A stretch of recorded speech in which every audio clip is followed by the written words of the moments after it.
is a psychiatrist and mindful teacher who would be delivering a webinar on the topic Power of Positive Awareness and Action Coaching. Our Honorable Vice President of Vidya Mumbai, Dr. Nayanda Bolkar, will be moderator for the session. Now, I will announce some housekeeping terms. Please send your questions in Q&A box rather than the chat box.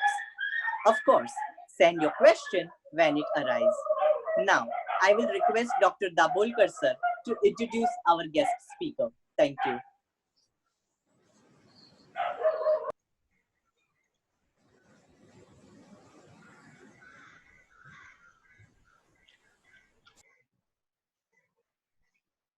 Once again, a warm welcome to the webinar.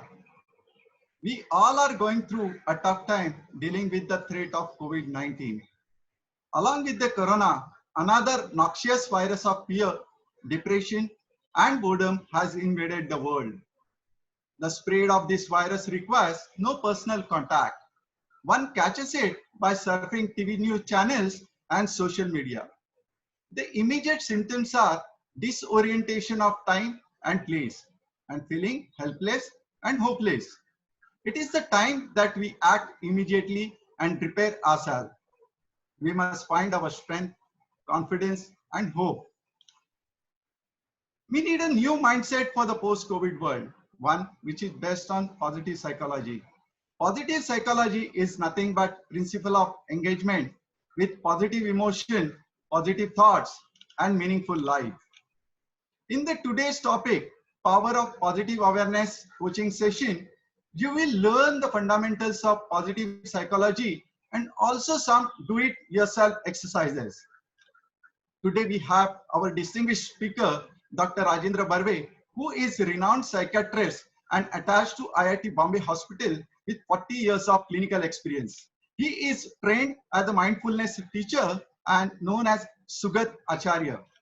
Apart from teaching at IIT Bombay School of Management, he has facilitated several workshops and sessions on stress management and mindful leadership in Muscat, Sri Lanka, Japan, and UK.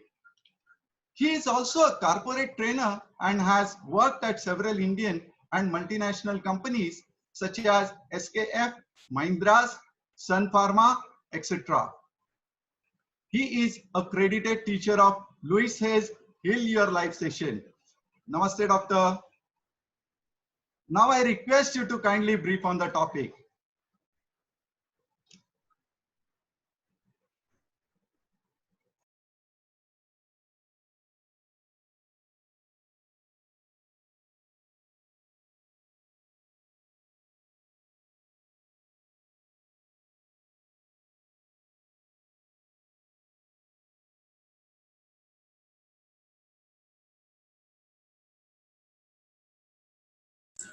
You might wonder what positive awareness and action coaching is all about.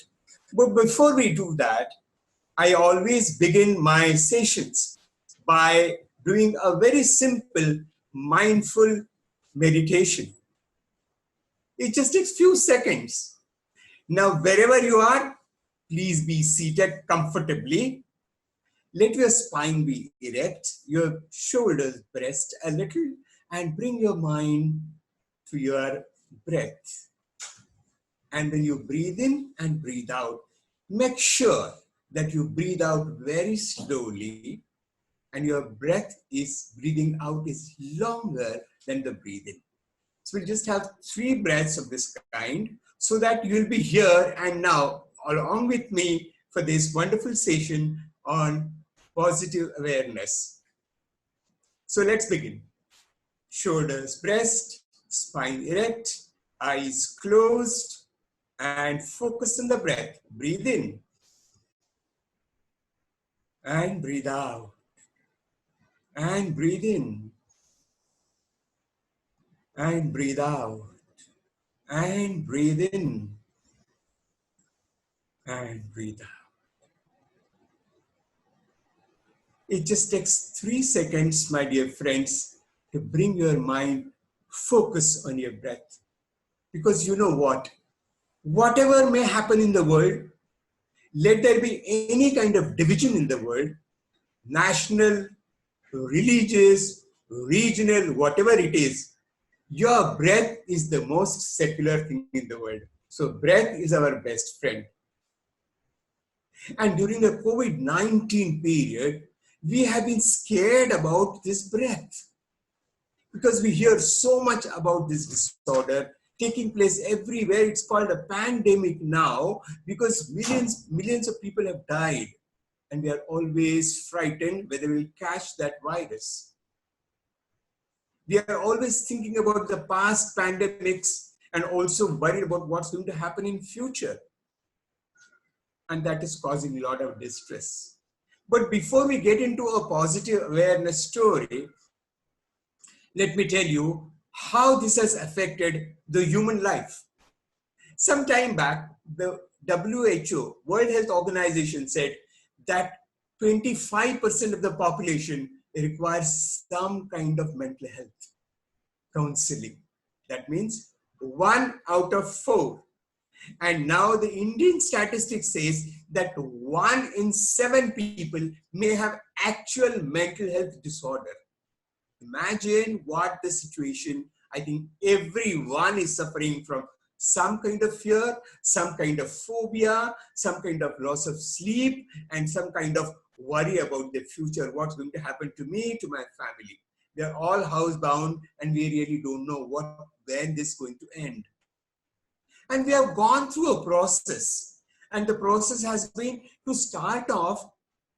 Actually, we didn't take it very seriously. We thought, oh, it doesn't happen to me. It can't happen in my country. It can't happen in my city. So we are in a phase of denial. We never took it very seriously, and many people have still not taken very seriously. Second phase was sudden realization that it's there in my neighborhood. I see the figures rising, and we were very, very anxious, and most of us are still in that anxiety state. Some people transited into an anger state. Why have we suffered? Why are we suffering from this pandemic? What has gone wrong with us? What is the government doing? What are the people doing? And why this happened? And whose role is it?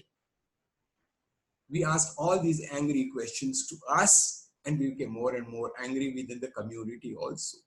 And I see slowly the anger is going down, and there is a kind of feeling of despondency. Well, that negative feeling, kind of negative thoughts, negative emotions are taking over, and we are feeling really very, very low. Well, this is how human mind responds to any kind of calamity, any kind of disorder, any kind of bad news. That means we go through phase of denial, then we are anxious, then we are angry, then we are depressed, and then we move towards resolution. Sadly, my dear friends and my family members, we are in this rather depressed phase. And now that is why this positive awareness has become very, very important. Now, everyone says, think positively, have positive emotions, have this, have that. So many things are said about positive thinking. It's like you can always give an advice to people that think positively. When it comes to self, well, we'll have many reasons to say that, actually it is because of so and so that I feel so negative, etc. The whole idea is that we have to learn on our own how to keep our own morale up, our depression away, anxiety away, worries away, and also remain where we are. That's the reason that I asked you to do this very small exercise of mindful meditation. The positive awareness action coaching depends entirely on where you are here or now. My dear friends, are you here? Are you here and now, or is your mind wandering? If it is wandering, please take long deep breaths and come back and focus. we have been talking about this negative phase of life, negative emotions and negative thinking. And what does this negative thinking do to us? Which is very, very important in the current times. You know, any kind of negative thought, negative emotion, and the kind of news that we get all the time, we just click on the social media or on the television, and we just get rising numbers of deaths and COVID patients. Heck, what goes up is our steroids go up, our adrenaline goes up. Every time we click on this, the steroids go up, we just get a breather, but our immunity goes down. That is why we see that in pandemics, as the numbers increase, it's not only because it is contagious, it's essentially because we are so scared that our immunity goes down and we catch infection very quickly. And we don't realize it because it's all internal. We just think that I'm worried, but your body is acting. Immunity is going down. So whenever I say about this pessimistic thoughts, negative emotions, they are just not trendy words. They are just not buzzwords about which everyone is speaking. No. It has a deeply rooted psychological and neurophysiological meaning. Do you recollect that I asked you to take a longer, deep breath and breathe out slowly, and your breath out will be still longer? Do you recollect that? The first 3 breaths, I'll just demonstrate to you again. Breathe in.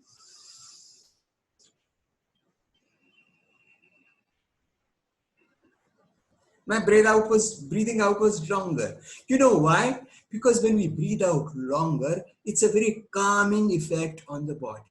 And when the body is calmed down, the immunity goes up.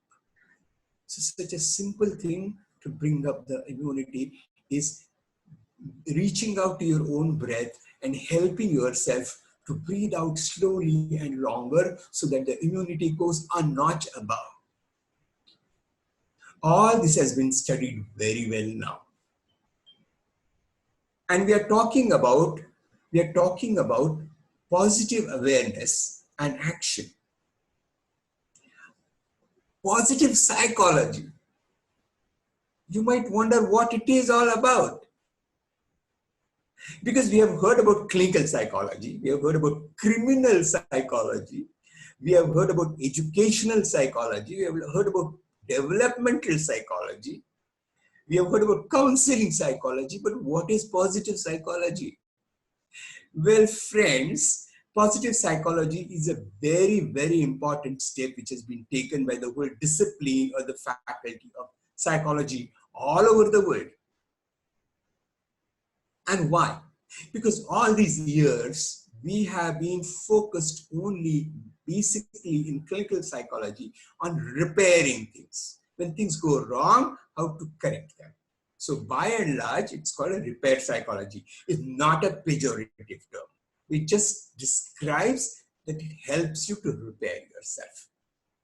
But time came and we realized that repair work is going on and there are so many methodologies which have different kinds of therapies which have come and which are doing a fantastic job for clients and patients. What about then? Then the whole idea of resilience came about. That means we need to face calamities. Recently, we had this terrible calamity of tsunami. Then there were earthquakes. This was 9/11. There were many calamities here in Mumbai. 26th July was a terrible rainstorm in Mumbai. And then there were bomb blasts. All these are man-made or natural calamities, and we need to face them. And we suffer from PTSD. And to overcome PTSD, we need to develop resilience, bouncing back to normal, coming back to normality. But positive psychology goes beyond that. It talks about not just coming back to normal, but bouncing back and growing and developing, moving towards your own growth, and in fact, flourish in life, thrive in life. Isn't that a wonderful way of looking at psychology? That's why it's called constructive psychology, not repair psychology. So it's going to build something within you. And what it is going to build you is what we are going to talk today. But before that, again, just for 3 seconds, sit erect. Yes. Shoulders, breast. Breathe in and breathe out. Breathe in and breathe out. And breathe in and breathe out. Now you are here with me with positive psychology. Well, many people have asked me, is this positive psychology only a Western concept only born in Philadelphia University, Pennsylvania University? To which I said, no. We as Indians have always upheld many things in life. You know this very famous Sanskrit shlok, Sarvepi Sukhinas Santu Sarve Santu Niramaya. What does it say about Sarve Santu Niramaya? Let people be free from disorders, but that's not enough. Sarvepi Sukhinas Santu. Let everyone be happy. Let everyone enjoy the well-being. So it's just not a Western concept. It's deeply rooted in Indian concept. Even Buddha talked about it. In Buddha, the positive psychology is explained in 4 words. Metta, Karuna, Upekha, and Mudita. Metta is being friendly with everyone. Karuna is being compassionate with people. Upekha is being able to see the lows and highs of life. And Mudita is being able to enjoy life only because people are enjoying. Mostly we turn a bit jealous, but not to turn jealous, just enjoy everybody's happiness. So this is not a Western concept. This is an Indian concept which is being expressed in different ways, like I quoted a shlok. But the father of positive psychology, Martin Seligman, made a very important statement. He said that now is the time to work on positive psychology. He evolved his concept from happiness. And happiness, as you know, gets defined in many different ways. What makes me happy may not make you happy. So happiness kind of became a not very well defined terminology, and it became very difficult for people to define it and measure it, to do a scientific study. So he slowly evolved into a concept called well-being and also flourishing with well-being. And when we talk about flourishing with well-being, we need to understand what are the components of this well-being.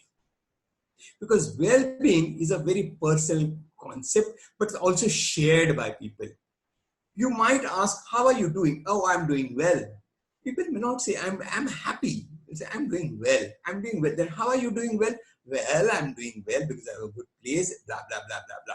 So my being is well. That means I'm stable. I'm enjoying. I'm happy. I'm growing because I've got something called a stability. And Martin Seligman's very first concept was learned helplessness. He said that people can be taught to become helpless. So he turned around and said people can be taught to create well-being. That's a fantastic idea. Why?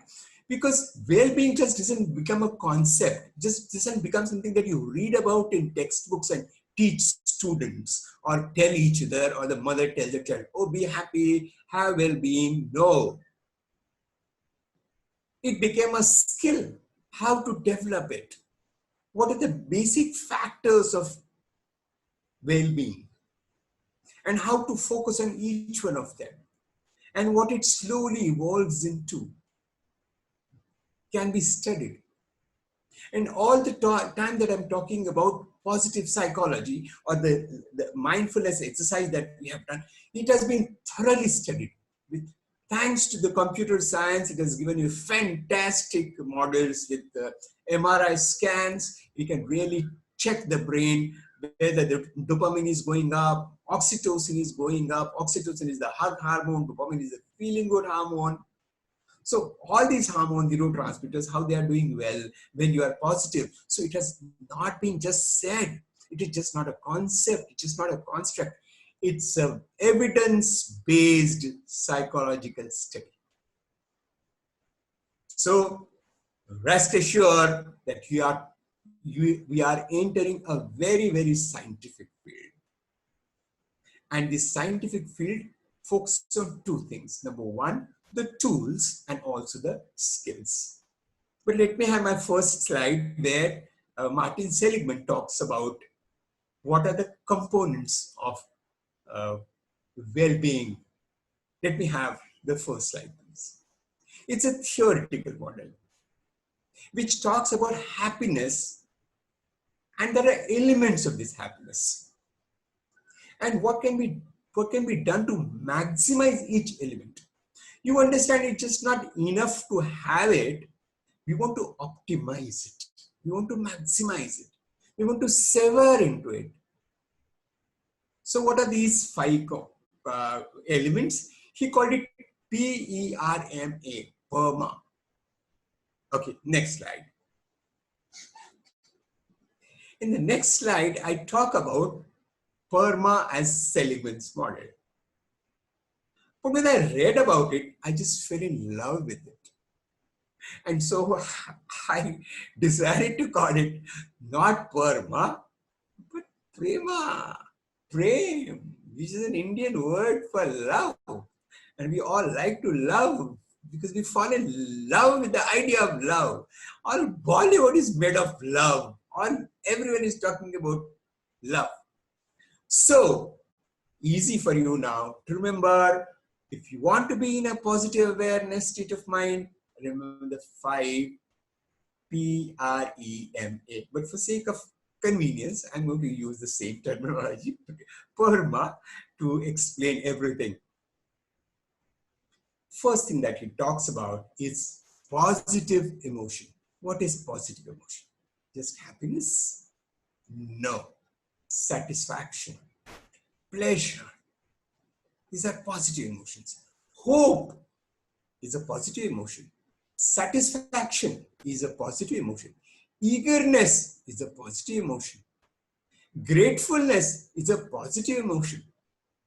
Feeling connected to people is a positive emotion. So positive emotion is not just falling in love like we see in movies, but it's also connecting with people.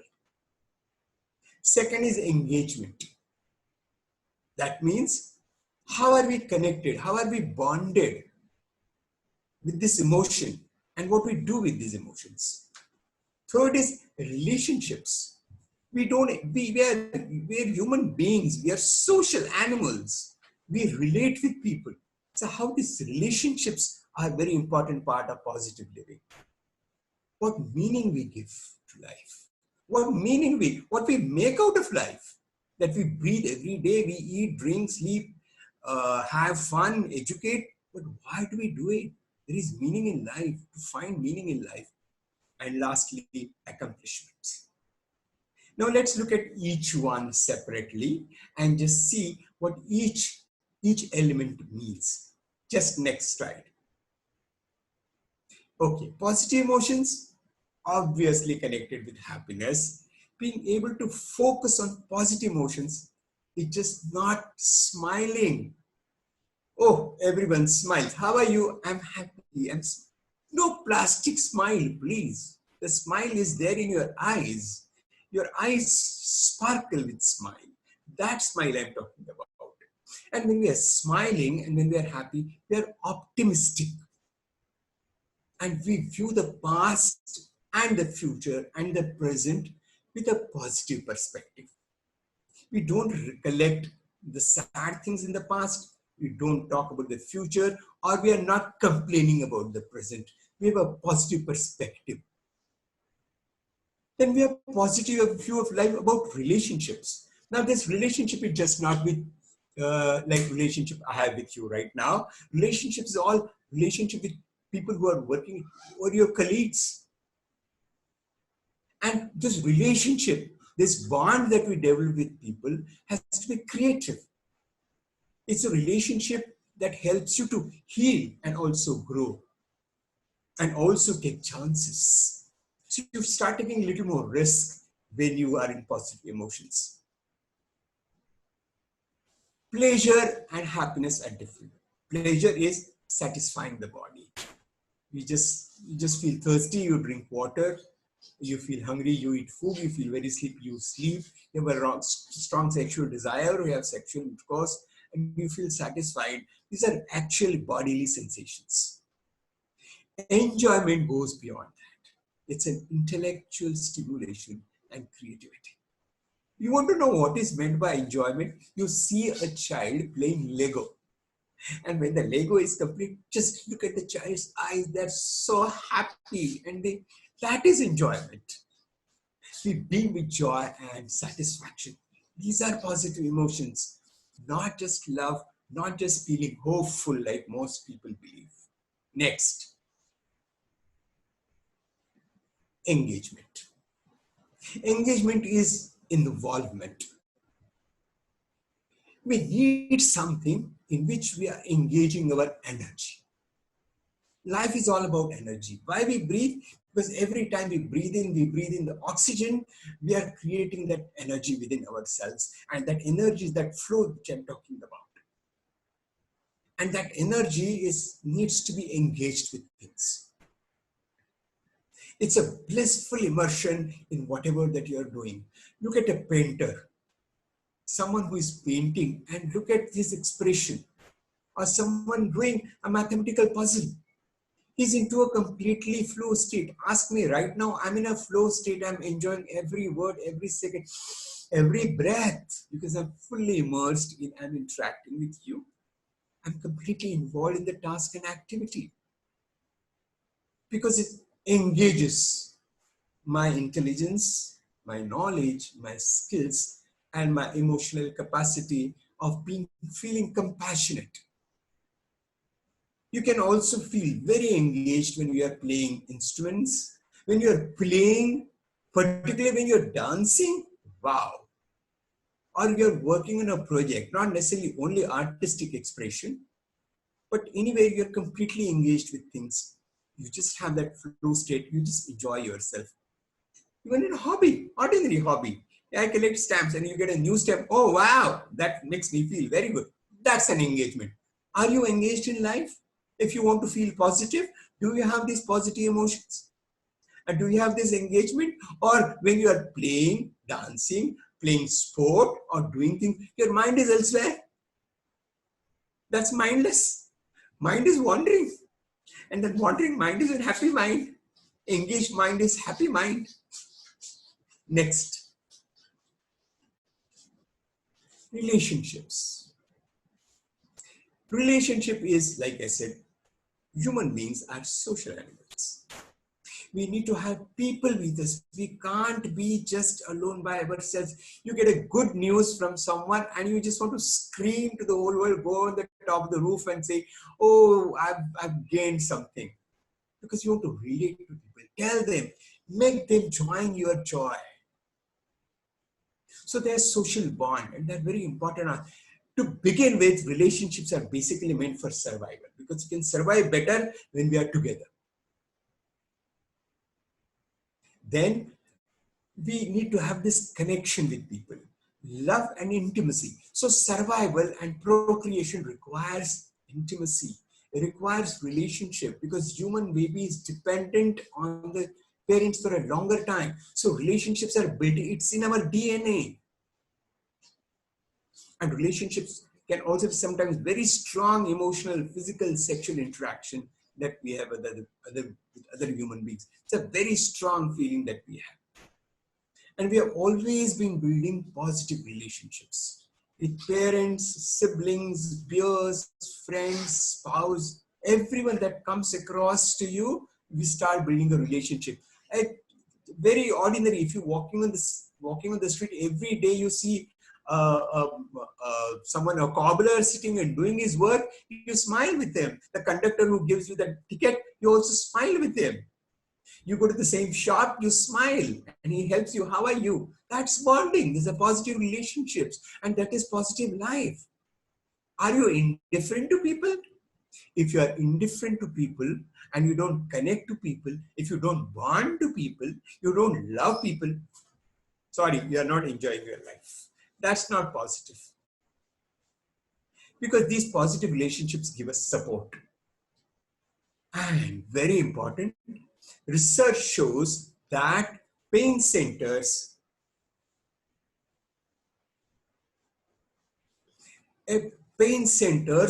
get activated when you feel lonely.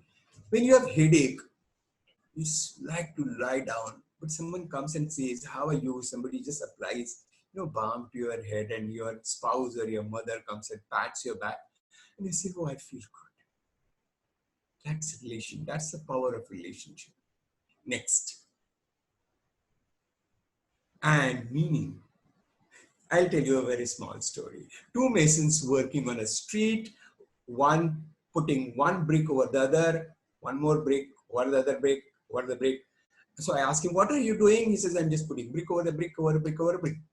And he looked very tired, was sweating, was very abusive, he was very tired and fed up with his work. So I asked another mason, what are you doing? He had a smile on his face, he was whistling, he was happy, it didn't bother, it was bright sun. He said, I'm building a beautiful temple here. People will come, will pray and find peace. The second mason had found meaning in life, had found purpose in life. He knew what he's doing and why he's doing. So it's going beyond happiness and fulfillment.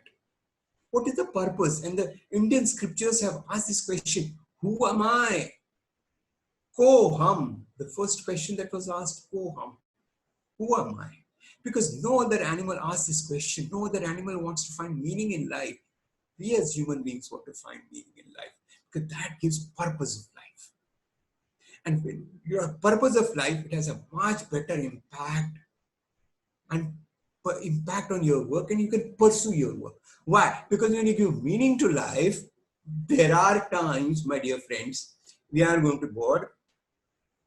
You feel like giving up. No, I don't want. I just want to give up. I'm tired. This is enough for me. When that happens, you just sit to this 3-second mindful meditation and say, I have found purpose in life. Whatever that I'm doing is meaningful. So it gives me satisfaction. It makes me happy. So these moments of boredom, tiredness, dissatisfaction, anger can slowly be dissolved when you find that purpose in life. That is the meaningfulness in life. And like I said, Koham. The answer was Soham. So beautiful. I am that energy. I am the purpose. I am here to find the meaning in life. That's my purpose. That's why I'm here. This is the only being in this world who can find purpose and make this earth such a beautiful place. Next. Accomplishments. There was, in the original definition, Seligman at times used word achievement, and when it is fixed with the word accomplishment. And I love the word accomplishment, because accomplishment talks about acquiring skills and what to be accomplished through life. Because there are going to be failures. There are going to be things which are not going to work your way. There are going to be things which are going to make you feel very defeated. There are people who will not make you feel successful. They'll create many spokes in the wheel, and all this will go on. You may reach the point, but you'll have to come back. It's like somebody tries to reach the Everest, but the last moment, no, you have to come back. They have not achieved. But accomplishment is different, because accomplishment is acquiring skills. Accomplishment is about learning, unlearning, relearning, and overlearning. That's the capacity of the human brain. That is the positive thing that we are talking about. And to achieve these things, we need to make meaning and purposefulness life gives you accomplishments. Because they push ourselves to thrive and flourish, go ahead in life. Achievements are like goalposts, while accomplishments are like what you enjoy while reaching the goalpost. Achievement is a destination and accomplishment is the journey. So whether it is called PERMA or fondly called PREMA, it is all about positive. My friends, this is what we need to do. But there are two things. All are action oriented, but we also need to be constantly aware. Constantly aware. It's like, what is awareness? Knowing that you know. It's like driving. You have a license doesn't mean that you're driving safely. No. Only when you're aware, then only you will drive safely. So only when you're aware that you will be able to have positive emotions, bring positive emotions, bring accomplishments, bring meaning, bond positively in life. All this is dependent on the awareness that we need to create within ourselves. And what is that awareness? The whole idea of positive awareness, action coaching is dependent on mindfulness. Mindfulness is just being aware of the moment. You see the world the way it exists. You have no judgment. You have no preconceived notions. You just experience the world the way it comes. Accept it. You are curious. You are like a new baby and you're seeing the world. And that is awareness. Awareness is important because you know at times that awareness can tell you, well, things are going wrong. Okay. Still simpler? Okay. I talk about awareness as you see three signals in the road. You see a red, you see green, and you see also yellow. No, red says stop, green says go, but yellow says slow down. So yellow signal, amber signals creates awareness that you need to take some action. And that awareness will alert you. So awareness and action. When a cricketer is playing and millions are watching, he's aware that he's playing cricket. But he's alert to the ball which is coming towards him. So awareness and alertness are the ingredients, the basic elements of positive awareness and action coaching. So let's do that with one more mindfulness breathing.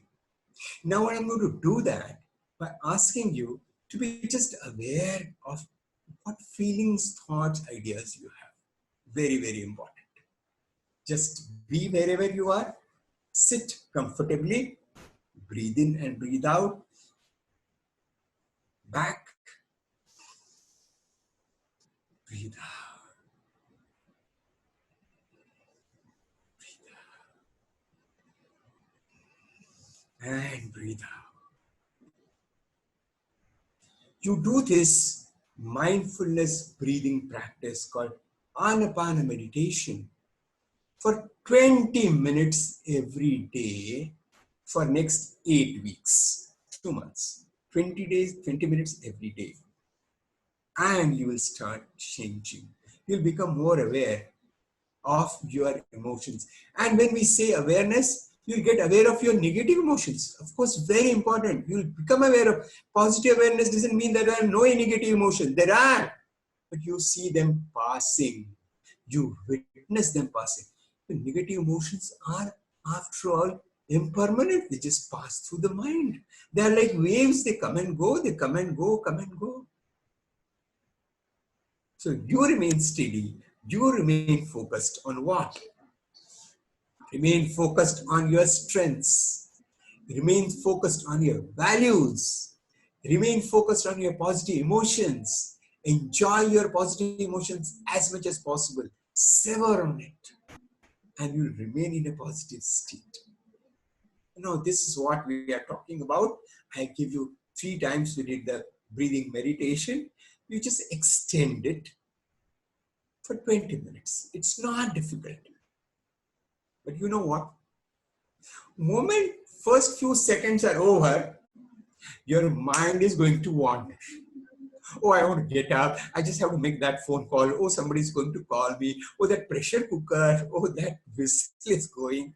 Oh, my children are going to come. Oh, the boss is going to. Oh, many things will call you to get up and just attend to it. Or will I be able to really do it or not? Am I doing it right way or not? My dear friends and family, all these are meaningless grabbing that goes to the mind. It just makes you mindless. Your mind just wanders.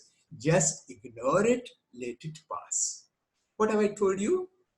Focus on your breath. Remember that. So when your mind wanders, what do? Call. Come on, come and be with my smell. Come and be with the breath. Come and be with the breath. Do you really get very angry with your child when it starts crawling everywhere? No, you don't. You just pick up and bring him back. Same, bring back your mind. Your mind is your friend, eternal friend, best friend in the world. Be gentle, be loving, be compassionate to your mind. Say, please come back to the breath. Please come back to the breath. Please come back to the breath. And when you say that again and again, you will realize that, well, it goes very smoothly. So ignore all those thoughts, remain in the mindful state, and slowly you'll get all positive things in your mind. Your emotions will start growing. Your values will be in the right place. You'll be constantly aware of your strengths. Be constantly thinking about learning and unlearning and relearning. You will be constantly thinking about what is purpose of my life. All this will be there in your mind when you are in calm state of mind, when you are completely mindful. So, power of positive awareness and action is this awareness, this being able to remain focused here and now, not in the past, not in the future. So, be happy, enjoy yourself, and remain in a positive state, particularly now that Corona or COVID-19 is around. We'll defeat him when we are positive, because we have all the power of positive thinking within us. And I'm sure there are a few questions you might like to ask, or you may have asked.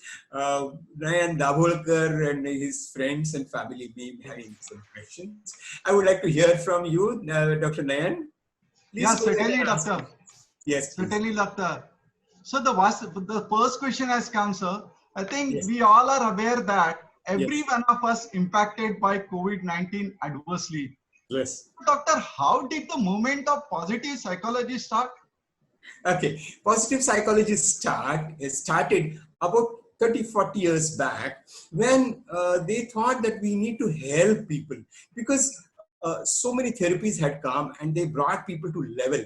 But the community does not flourish by normal people. The community flourishes only when there are positive people, only when there are creative people, only when there are heroes, only when there are fighters in the world. How to create people who are heroes, how to create people who are positive, how to create people who are creative, how to create that kind of critical mass in the world is a major challenge. So they said, let's come out of the repair psychology and get into the positive psychology. And thanks to Martin Seligman, who is a guru like Sigmund Freud is repair psychology, Martin Seligman is guru of positive psychology. Thank you, doctor. Yeah. Doctor, we have many more questions, but Please. I'll take very few of them which are very relevant and important for us. Please. So the second question, doctor, we are culturally a very old and sound country. Yeah. So doctor, is there any reference about positive psychology in Indian scriptures? Yes, I already referred to it as our own Sarve pi sukhinas santu, sarve santu niramayaha. But since you asked me, there is one more thing which is very relevant to positive psychology. That is the purpose, the meaning of life that we talked about. The Indian scriptures talk about 4 things. Dharma, Artha, Kama, and Moksha. Dharma is being ruled by the right thing. Karma is the duty that we need to do. Enjoyment that we require in life. Kama is enjoyment. And moksha, to be liberated from this and not get indulged into it. So the purposefulness of life is already there in Indian scriptures in terms of dharma, artha, kama, and moksha. So we are in Indian scriptures, there are many references to positive psychology. Oh, thank you, doctor. Yeah. So there's another question. In normal times, most of us practice meditation regularly. Yeah. So does meditation help in creating positive mindset? Yes, we've talked about it. It does create positive mindset. See, the idea is we need to differentiate between meditation and mindful meditation a little. Meditation is basically calming down the mind to just to feel settled. But mindfulness meditation goes beyond that. It's a transcendental meditation which gives you insight. Actually, if you ask me, mindful meditation is all about being able to bring out the tacit knowledge that lies within us.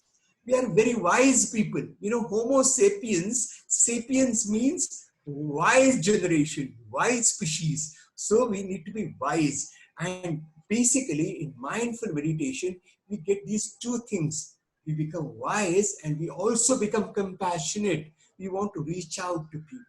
So that's the Buddha's word about mindful meditation, that the karuna and the prajna are jag jate hai. Man mein create ho jate hai, aa jate hai.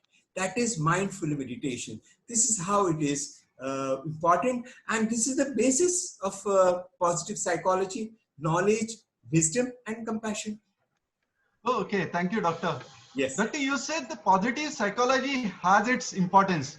So when do we start this teaching positive psychology, doctor? Moment we are born. Oh, okay. Moment we are born. You know, such a simple thing. When a baby is born, the baby is born with a positive reflex. That positive reflex is baby opens eyes and looks for the nipple, wants to have the energy from the mother, and the mother holds. And moment the baby touches the mother's nipple, oxytocin starts coming in the body and she hugs the child. That's the first positive experience of life. So becoming positive is very important.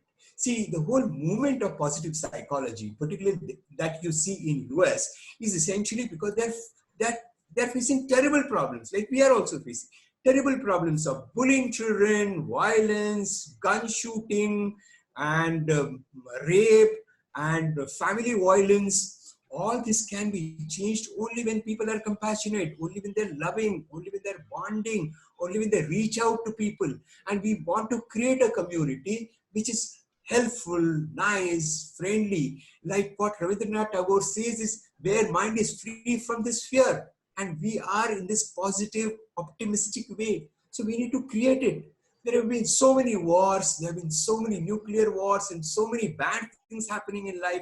The environment is going for a toss. Now we need to create a generation which will create a world of happiness, compassion, growth, and development of every human being. That is why we need to teach. Now this is all lofty and great, but to teach child, only that we need to also teach the child how to feel his own emotions or her emotions, how to reach out to a child. Because children can also become very bullying. They can become very aggressive. So if we teach them to be in touch with them, to their own. See, we are very poor as far as our emotional expressions are concerned. We don't understand our own emotions and we don't understand people's emotions also. So when we understand people's emotions, we can be compassionate. So I have a granddaughter who is just 6 or 7 years old. I'm teaching her mindful meditation. But teaching her how to breathe in and breathe out slowly. And we teach them belly breathing. When you breathe in, the belly comes out. When you breathe out, the belly goes in. So it becomes fun. So 18,000 to 20,000 schools in USA are teaching mindful meditation to school-going children. Oh, okay. Okay, doctor. So okay, that's what the West is doing. We are a bit late in this, but let's start. Okay, thank you, doctor. So, doctor, could you please tell us, is there any evidence or research done on positive psychology? Positive psychology is full of research now. Mindfulness meditation is full of research. To begin with, about 20 years back, there were hardly 200 papers on mindfulness meditation, and now about thousands of papers published every week. There are meta-analysis, and positive psychology has been tried and trusted. You know, Martin Seligman is teaching positive psychology to continents. He's teaching positive psychology to soldiers to come back to life, PTSD. So there is huge evidence. If you are very curious, people can go on the net, go to Google and check for scholarly articles on positive psychology, and you get lots of information. But to know that, read Martin Seligman. Oh, okay. Okay. Thank you, doctor. Sir, could you please elaborate on what is positive mindset and positive psychology, and are they same or different? Okay, positive mindset is a common term that people use. You know, when a friend is counseling you, or you need to have a positive mindset. That's a common word. But when we talk about positive psychology, we talk about the PERMA, we talk about the PERMA, positive emotions, positive relationship, meaning in life, bonding and accomplishments and engagement. So positive psychology is more well defined, is moved towards authentic happiness, it moves towards well-being, and it moves towards flourishing. So positive mindset is just a way of saying things, but positive psychology has a very clear-cut direction in which it wants to take the humanity, and that is flourishment of the culture, of the human culture. Oh, thank you, doctor. Thank you, doctor. So, though the crisis of COVID-19 is not over, we must be able to resume our routine life as Yes. smoothly as possible. Dr. Barve has focused on the positive psychology and its foundation, which he calls prema with love. The positive emotions, relationship, and meaning life will guide us to become normal. Why just normal? We will be able to flourish with new hope and ideas. He said, mindful meditation is the key to positivity and also has helped us with its technical aspect. Thank you for joining us, Dr. Barve, and all participants to this webinar. Thank you. Thank you very much, my dear friends and family. Thank you very much.